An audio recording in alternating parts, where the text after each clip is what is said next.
여러분 반갑습니다. 지난 한 주간 잘 지내셨죠? 예수농복교회에 참석한 여러분 한 분 한 분을 환영합니다. 사랑합니다. 축복합니다. 다 함께 사도신경을 고백하면서 6월 2일 예수농복교회 주일 예배 드리겠습니다. 나는 전능하신 아버지 하나님 천지의 창조주를 믿습니다. 나는 그의 유일하신 아들 우리 주 예수 그리스도를 믿습니다. 그는 성령으로 잉태되어 동정녀 마리에게서 나시고 본디오 빌라도에게 고난을 받아 십자가에 못 박혀 죽으시고 장사된 지 사흘 만에 죽은 자 가운데서 다시 살아나셨으며 하늘에 오르시어 전능하신 아버지 하나님 우편 앉아 계시다가 거기로부터 살아있는 자와 죽은 자를 심판하러 오십니다. 나는 성령을 믿으며 거룩한 공교회와 성도의 교제와 죄를 용서받는 것과 몸의 부활과 영생을 믿습니다. 아멘. 찬송가 10장을 찬송하겠습니다. 전능왕 오셔서 전능왕 오셔서 주 이름 찬송케 하옵소서. 영광과 권능의 성부여 오셔서 우리를 다스려 주옵소서. 강생한 성자여 오셔서 기도를 들어소서. 택하신 백성들 복내려 주시고 거룩한 마음을 주옵소서. 위로의 주 성령 오셔서 큰 증거 주옵소서.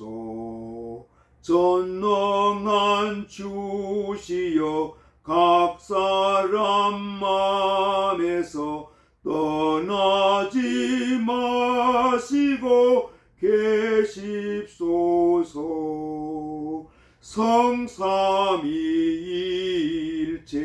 성삼위일체께 한없는 찬송을 드립니다. 존귀한 주님을 영광 중 배웠고 영원히 모시게 하옵소서. 아멘. 기도하겠습니다. 하나님 아버지 감사합니다. 지난 한 주간 저희들을 세상에서 눈동자처럼 지켜주시다가 거룩한 날 복된 날 주의 성소에 불러주시고 마음과 뜻과 정성을 모두어 하나님 아버지 앞에 예배단을 쌓게 하시니 감사드립니다. 제 예배 받으시고 하나님 아버지 영광 받으시며 저희 한 심령 가운데 큰 기쁨과 보람과 소망의 귀한 시간을 허락하여 주옵소서. 지난 주간 세상에 살면서 저희들 이모저모로 죄를 짓기도 했습니다. 이 시간 저희들에게 사죄의 은총을 허락하여 주셔서 저희 죄를 용서하여 주옵소서. 하나님 아버지 예배를 통해서 저희 한 심령을 성령으로 충만케 하여 주시고 주님의 말씀으로 새롭게 하여 주옵소서. 우리 국가 민족을 기억하여 주시고 우리 백성들 서로 사랑하며 감사하며 살게 하시고 우리 한국교회를 축복하여 주셔서 한국교회 예배드리는 교회마다 주님의 풍성한 생명 은총을 허락하여 주시기를 간절히 소원합니다. 하나님 아버지 이 시간도 전국에 있는 요양병원과 요양원에서 인생의 마지막 노후를 보내는 어르신들, 우리들의 아버님, 어머님을 기억하여 주시고 그들을 축복해 주시며 그곳 생활할 때 어렵고 힘들지만 우리 예수님 바라보며 천국 소망 갖고 살게 하여 주시기를 아버지 하나님 소원합니다. 하나님 아버지, 군문에서 또 수고하는 국방 의무를 감당하는 우리 젊은이들을 축복하여 주시고 특별히 군생활을 하면서 안전사고가 없도록 도와주시고 그들의 근무지에서 생활관에서 훈련장에서 우리 예수님과 동행하는 군생활을 할 수 있도록 인도하여 주시기를 아버지 하나님 소원합니다. 우리 저 북한 땅도 주님 기억하여 주시고 우리 북한 동포들에게 긍휼하신 자비하심을 베풀어 주시고 북한의 지도자들 회개하고 주님께 돌아올 수 있도록 주님 긍휼과 자비하심을 베풀어 주시고 남과 북이 아버지의 말씀으로 하나님의 말씀으로 통일되는 역사가 있게 하여 주시옵소서.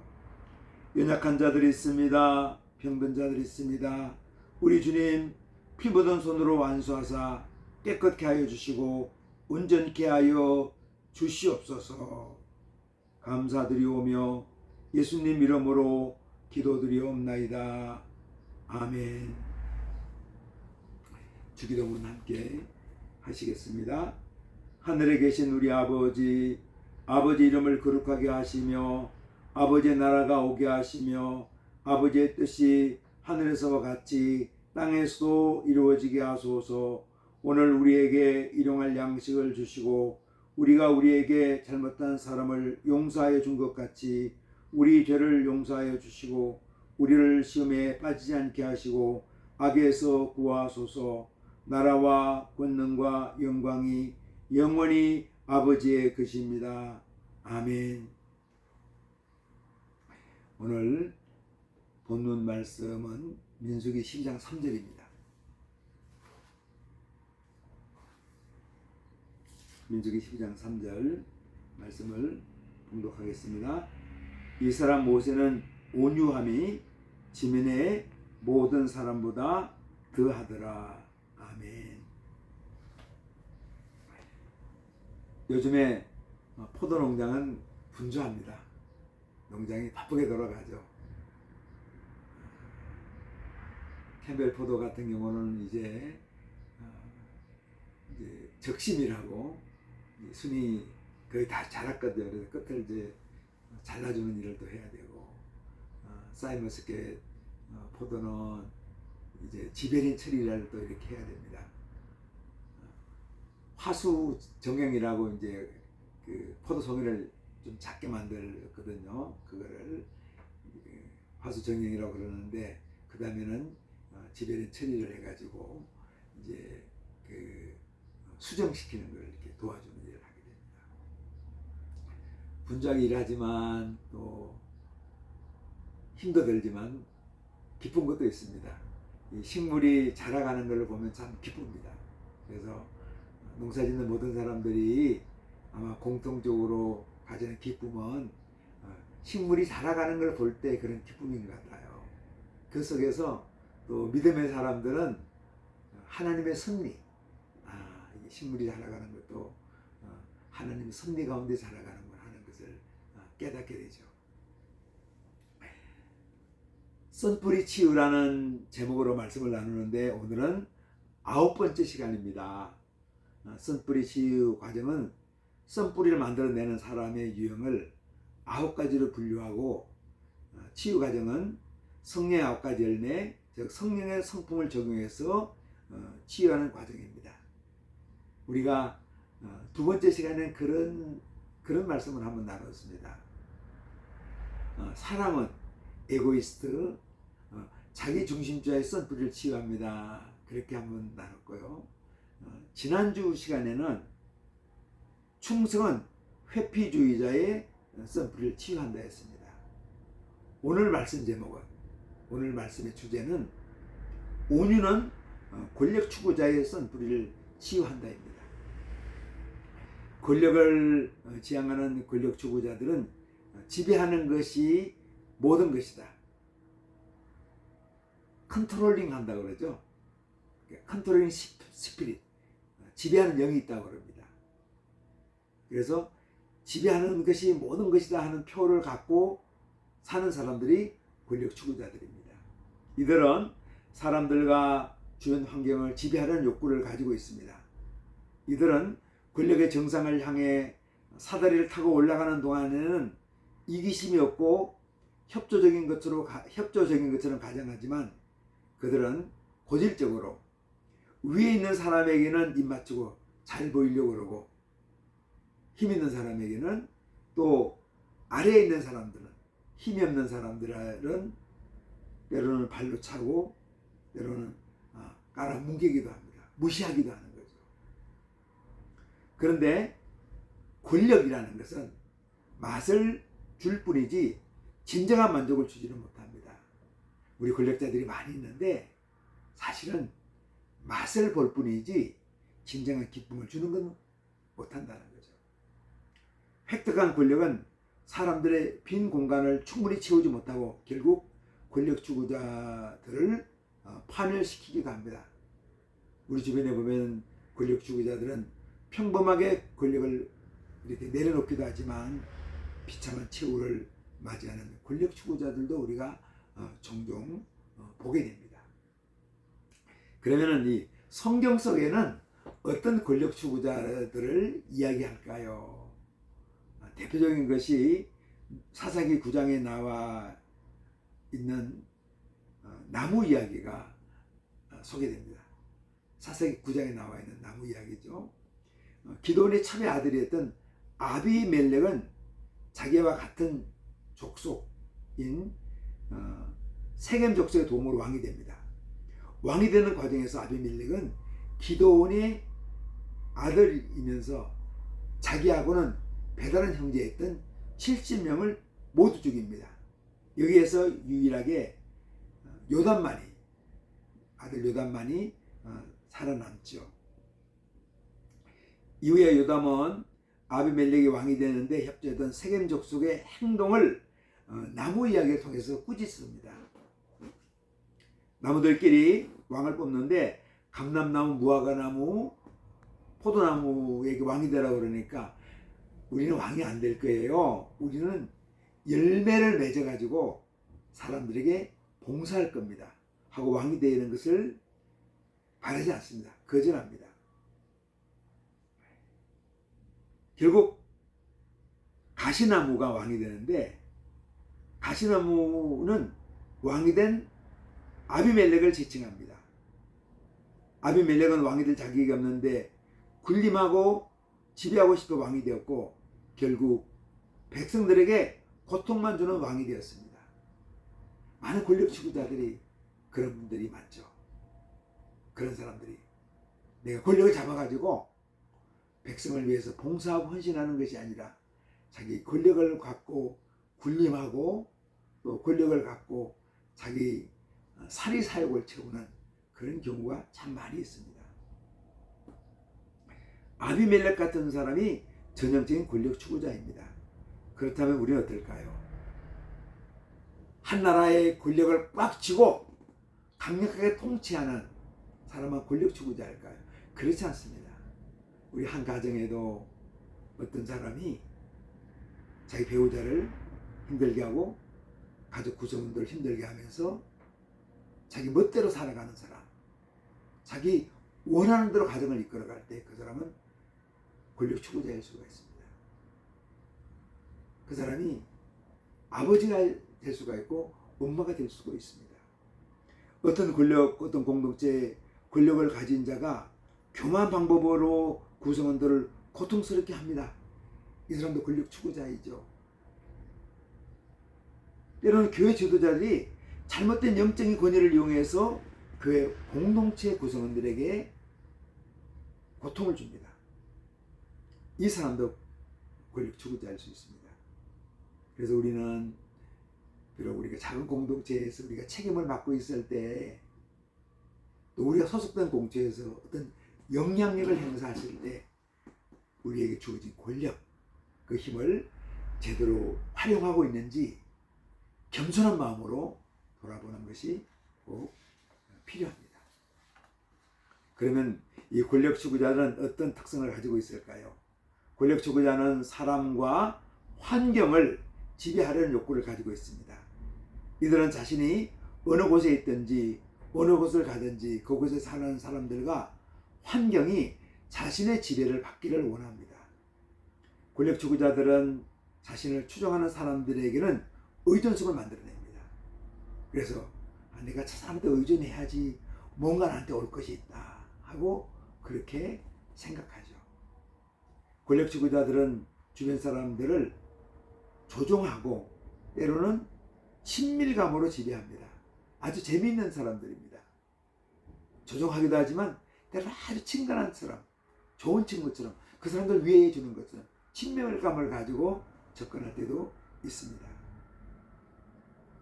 이들은 공포 분위기를 조성해서 강제로 지배하기도 하지만 때로는 이들은 친밀감을 보이면서 적당한 유머를 즐기는 경우도 있습니다. 이러한 외적인 친밀감과 유연성은 권력 추구자들의 본질이 아니고 그들의 악한 진면목은 감춰져 있습니다. 권력자 추구자들은 권력을 잡기 위해서 때로는 무도덕한 잔인성을 보이기도 합니다. 우리 가까이 우리 북한의 김정은을 생각해 보면은 그 권력을 잡기 위해서 잡은 권력을 공고하기 위해서 자기 고모부를 죽여버리고 또 자기 배달한 형을 죽여버리는 그런 일을 이렇게 자행하는 것을 보게 됩니다. 전형적인 권력 추구자의 모습이죠. 그럼 이 권력 추구자들은 어떤 쓴뿌리 독성을 가지고 있는가요? 첫째, 권력 추구자가 권력을 소유하고 있을 때는 쓴뿌리가 감춰집니다. 이들은 자신의 쓴맛이 드러나더라도 애써 부인하죠. 심지어 사회는 그 사람을 위대한 지도자로 추앙하기도 합니다. 이 사람이 권력 추구자 아니라 이 권력을 가지고 이렇게 훌륭한 일을 했습니다 하고 추앙하기도 합니다. 그러나 이들이 힘에 의해서 권력을 유지할 때는 추앙을 받지만 권자에서 멀어질 때는 그 쓴맛이 드러납니다. 둘째, 권력 추구자들은 권력을 획득하는 과정에서 협조하지 않았던 사람들에게 분노하고 권력 추구자들에게 이용당하는 사람들에게는 분노를 일으킵니다. 이들은 권력을 획득했을 때 이 과정에서 협조하지 않았던 사람들에게 분노하면서 잔인하게 대합니다. 이들은 사회를 극단으로 몰아가면서 아군과 적군으로 갈라놓아서 평범한 사람들의 설 자리를 없앱니다. 중간지대에 있는 사람들이 필요하잖아요. 근데 권력 추구자들은 중간지대 사람을 없애버리는 거예요. 내게 오라. 나를 의존하고 살아라. 그럼 내가 도와줄 거다. 아니면 반대편으로 가라. 그럼 내가 잔인하게 너희를 압박할 거다. 그렇게 하죠. 건강한 사회는 평범한 사람들이 일상생활에서 만족과 기쁨을 누려야 하는데 권력 지향의 사람들은 그렇게 하질 않습니다. 우리가 공산주의에 있는 사람들, 독재 국가에 있는 사람들, 또 극단적인 종교의 영향력 아래 있는 사람들을 이렇게 보면은 얼굴에 평온한 게 없습니다. 얼굴에 기쁨과 행복이 없어요. 뭔가 찌들려 있고 뭔가 억압되어 있고 눌려 있는 것을 이렇게 보게 되죠. 참으로 불행한 겁니다. 평범한 사람들이 일상도에서 행복을 느끼면서 기쁨을 누리며 살아가는 것이 참 좋은 사회이죠. 권력을 획득한 이들은 사람들이 자신의 권력 유지에 필요한 경우에는 사람들을 이용합니다. 그러나 이들의 활용 가치가 떨어졌을 때는 이 사람들을 버리고 새로운 사람을 찾아가 그들을 이용합니다. 이 과정에서 버림당한 사람은 막 분노합니다. 셋째, 권력 추구자는 현재 소유하는 권력을 상실할까봐 두려워하면서 살아갑니다. 이들은 자신의 위치를 위협하는 사람들에게 두려움을 느낍니다. 그래서 권력 추구자였던 사울왕은 다윗을 적으로 생각하고 10년 이상 다윗을 죽이려고 쫓아다녔습니다. 결과는 성공하지 못하고 오히려 스스로가 멸망의 길로 갔죠. 예수님 당시에 막강한 권력을 행사했던 헤롯 왕도 유대인의 왕이 태어났다는 이야기를 듣고 베들레헴 근방에 사는 2살 이내의 모든 악의들을 죽여버립니다. 그러면 이 권력 추구자의 썬뿌리를 어떻게 치유할까요? 성령의 8번째가 온유함입니다. 사랑, 희락, 화평, 인내, 자비, 양선, 충성, 온유. 그래서 성령의 8번째가 온유함인데, 온유한 사람이 권력 추구자들의 썬뿌리를 치유합니다. 권력 추구자들이 진정으로 온유함을 깨닫게 되면 치유되죠. 권력 추구자들이 온유한 사람을 만나가지고 그들의 성품이 변화되면 그들의 치유가 일어납니다. 바울 사도는 고린도전서 13장에서 사랑은 온유하다고 말씀했습니다. 예수님도 마태복음 12장 11장 29절에서 나는 마음이 온유하고 겸손하니 나의 멍에를 메고 내게 배우라. 그리하면 너희 마음이 쉼을 얻으리라. 아멘. 이 말씀을 하셨죠.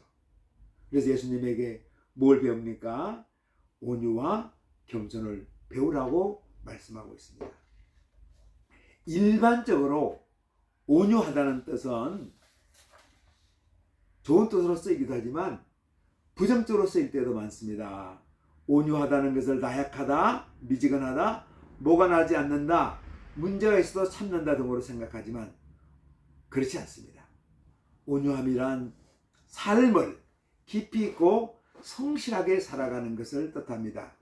온유함은 무기력하거나 소심해져서 도망가거나 비전과 꿈도 없이 살아가는 것을 의미하지 않습니다. 온유한 사람은 강인한 용기와 활력으로 살아가며 나와 다른 사람을 포용하고 고통받는 사람들을 끌어안는 주도적 능력의 소유자입니다. 민수기 12장 3절은 모세는 온유함이 지면의 모든 사람보다 성하다. 다시 말하면 모세는 지면에 있는 모든 사람들보다 온유함에 있어서는 탁월하다고 그렇게 성경은 말씀하고 있습니다. 모세는 처음부터 온유한 사람이 아니었죠. 모세는 권력 추구자였습니다. 바로의 공주의 딸로 태어나서 왕도 될 수 있는 그런 위치였습니다. 동족을 위해서 일한다고 하면서 애국 사람을 살인하기도 합니다. 왜냐하면 권력 추구자의 강력한 주도적인 힘, 권력 추구자의 그 바람 성품이 모세에게 있기 때문에 그렇게 한 거죠. 사람도 필요에 따라 죽여버리는 그런 성품이었습니다. 이 모세가 광야에서 40년간을 장인 이도로의 양을 치면서 보냅니다. 거기서 십보라라는 이도로의 딸을 만나서 결혼하죠. 광야에서 양을 치면서 양이 온유합니다. 장인 이도로 온유한 성품의 사람이었습니다. 부인 십보라도 온유한 사람이었습니다. 온유한 사람과 온유한 환경 가운데 물론 그 자연은 척박할 수가 있습니다. 근데 그 사람들과 함께 지내면서 모세의 성품이 온유하게 바뀌었습니다. 이집트 궁궐에서 권력 추구자에서 겉은 인격을 소유했지만 광야 빙들판에서 주님을 묵상하면서 온유한 사람들의 영향을 받으면서 온유한 산으로 바뀝니다. 그래서 모세가 그 이스라엘 백성들, 때로는 강팍하면서 이스라엘 백성들은 도전했지만 온유함으로 그들을 인도하는 것을 보게 됩니다. 그럼 온유함이 권력 추구자의 썬뿌리를 어떻게 치유할까요? 첫째, 온유함을 가진 사람들은 다른 사람들의 감정과 필요에 민감합니다. 권력 추구자는 자신의 배우자의 감정에도 둔감하며 필요에도 무관심합니다. 이들은 다른 사람의 감정과 필요에도 둔감합니다. 그러나 그들이 온유함을 가진 사람으로 바뀌었을 때 비로소 배우자의 형편과 처지를 돌보게 되며 다른 가족들과 주변 사람들의 필요를 돌아보게 됩니다. 온유함은 다른 사람의 짐을 대신 질 줄 아는 마음입니다. 다른 사람과 함께하며 다른 사람을 위해서 공간을 마련하는 사람, 다른 사람을 위해 여유를 가지는 사람이 온유한 사람입니다. 이런 온유한 성품을 권력 추구자가 갖게 되면 그들의 성품이 변화되죠. 둘째, 온유는 소중한 것을 지키도록 합니다. 온유하다고 그래서 어떻게 보면은 온유하기 때문에 물렁물렁하기 때문에 가장 소중한 것도 쉽게 버릴 줄 안다고 생각합니다. 그렇지 않습니다. 온유한 사람은 오히려 소중한 것을 지키죠. 가장 소중한 것이 무엇입니까? 하나님을 사랑하는 것이고 이웃을 사랑하는 것이고 하나님 나라를 구하는 것이죠. 온유한 사람이 그걸 꼭 지킨다는 거죠. 성령님의 성품인 온유함은 사람들 마음속에서 지배하려는 욕구를 포기하도록 합니다. 권력을 추구하는 마음은 한 나라의 최고의 권력자들 마음에만 있는 것이 아니라 사실은 모든 사람에게 있습니다. 가난한 시골 농부에게도 있고요. 초등학교 어린 학생들에게도 권력 추구자의 마음은 있습니다. 권력 추구자가 온유함의 가치를 깨닫게 되면 권력 추구자의 역할을 포기하고 소중한 것을 지키면서 인생을 살아갑니다. 작은 공동체 안에서도 내가 그 힘을 갖고 내가 마음대로 했는데 그 구성은 한 사람 한 사람 내가 존중하면서 그 사람들을 소중하게 여기며 가치 있게 여기며 살아가는 것이 온유한 사람들입니다. 셋째, 온유는 길들여진 힘을 사용합니다. 온유함을 말에 비유하면 이 말은 주인이 약간만 고삐를 당겨도 명령에 복종하는 길들여진 경주마입니다.